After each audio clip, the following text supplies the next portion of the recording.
Excuse me, Professor. Excuse me. I wanted to ask about the due dates for the assignments. Like, when are they due? Have you seen the RSA Animate version of Sir Ken Robinson's famous TED Talk called Schools Kill Creativity? I've heard about it, I think. Is that the one where he asks why human beings are mostly educated in batches by age, as though the most important thing about us that we have in common is our date of manufacture? That is indeed the one. I saw that. It talks about the need to liberate students by fostering more divergent thinking. Like the rebels in the Divergent books and films? Kind of like that, but no.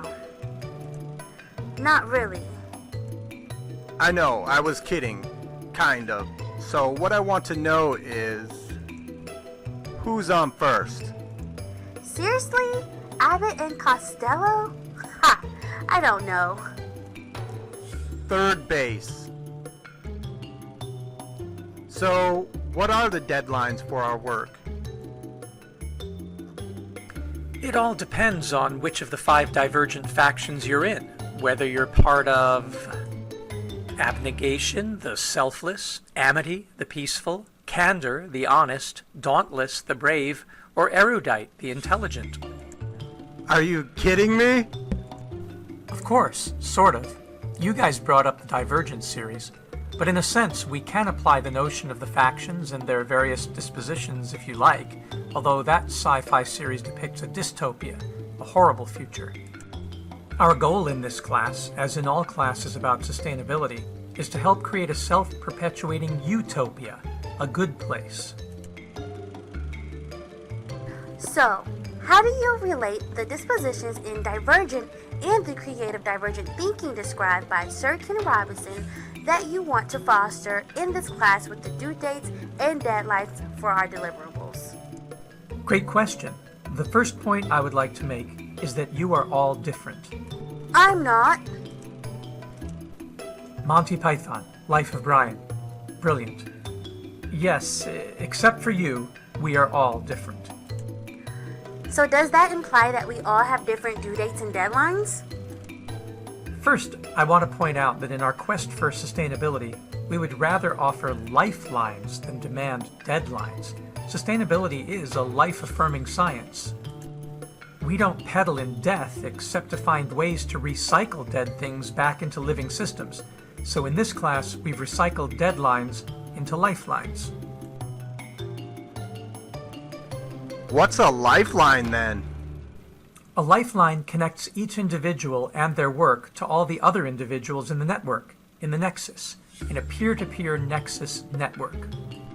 Instead of going many-to-one, with all students funneling their work to a single teacher, we use network theory to consider each individual as a node in a many-to-many network. And our instruction is also many-to-many, not one-to-many as in the typical lecture model. The class is a dialectic, a dialogue, a part of the great conversation. Your relational summaries, your presentations, your contributions are an essential part of that conversation. So how does this operate in the real world? When are things due? Why don't you try to answer that according to your divergent disposition? Go on, be brave, like Tris Pryor the Dauntless in the books. I have no a priori answer. Good pun. Okay, I'll take a stab at it. Based on my self-conception as one of the erudites, I would say that things are due as soon as you do them. At least that's how I would like to do things. I can live with that, as long as you do them consistently and not pile everything on me at the last minute. As the individual tasked with reading or watching and evaluating all your material and awarding it points, and responsible for your grades, I would get overwhelmed if everything came in toward the midterm or the final. Then I wouldn't be able to pay attention to it or engage with it, and your grades could suffer. Fair enough. I think the first thing we have to acknowledge is that despite the fact that we are all different, except for me, We are all human with the usual limitations of time and space and energy and attention. If we put ourselves in your shoes with empathy and apply the golden rule, it becomes pretty obvious how we should go about submitting our deliverables.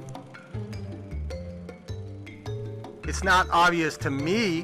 What if I'm the sort of person who prefers procrastination and I want to wait until the last minute to get everything done? Well, then you would risk not having your work considered. I'm not saying I would dump everything on him on the last day of the semester. But what if I'm like Leo Tolstoy, who whittled away at each of his novels over time and then finished a whole bunch of them all at once? I'm kind of a perfectionist, and I like to nibble away at projects until everything falls into place. Then maybe you can make an individual deal with the professor so he is prepared for your deluge of completed works and can make time to read your War and Peace and Anna Karenina all at once. Or, and this is my preference, you pace yourselves, and if you are the sort that takes your time to complete things, you turn in progress reports on a regular basis. Look, one of the ways you can guarantee your success in this class is by posting your weekly relational summary of our class lectures, presentations, and discussions. It acts as a safety net and gives you a super productive way to use your attendance and attention in the notes you take and turn them into value-added products. If you do the relational summary every week and make it at least a page long, you're guaranteed to earn enough points to pass the class.